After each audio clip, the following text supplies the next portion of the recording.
le sommet du G20 à Rio, en Brésil.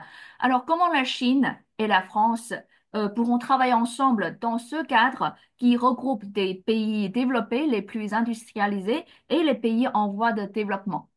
Alors, je vois dans cela un rôle fondamental que peut jouer le Brésil. La Russie préside les BRICS aujourd'hui, le Brésil présidera les BRICS l'an prochain et il jouera ce rôle dans le G20 aussi. Donc, il faut jouer cette carte de un grand pays comme le Brésil et qui a intérêt à œuvrer avec la Chine. On s'y est engagé. Moi, j'avais beaucoup l'espoir, quand le président Macron est allé au Brésil, que la France pourrait s'y engager. Mais pour cela, il faut que la France sorte de la logique à laquelle elle est pour l'instant soumise, de l'ordre anglo-américain qui lui est imposé.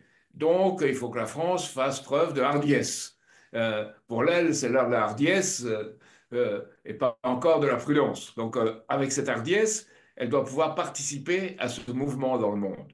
Et c'est ce que plusieurs études en Chine ont montré et que moi-même j'ai étudié sur, sur cette vision de Tianxia, tout ce qui est sous le ciel, pour une coexistence pacifique sans uniformisation. On n'essaye pas d'imposer à l'autre son système, mais on fait un système dans lequel chacun a un développement, pourvu que chacun accepte une règle du jeu qui soit l'économie physique, l'économie productive et le bien du peuple.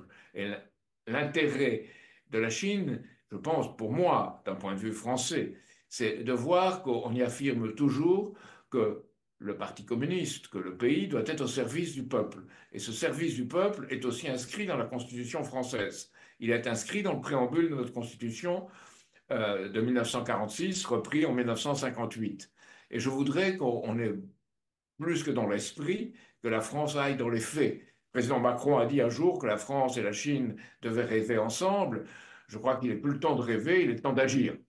D'accord. Je vous remercie pour votre analyse. En fait, votre citation sur la notion de tianxia dans l'Antiquité chinoise, en fait, ça s'inscrit dans la continuité parce qu'aujourd'hui, la Chine, surtout le président Xi Jinping, a initié en fait la conception de la communauté de destin partagé.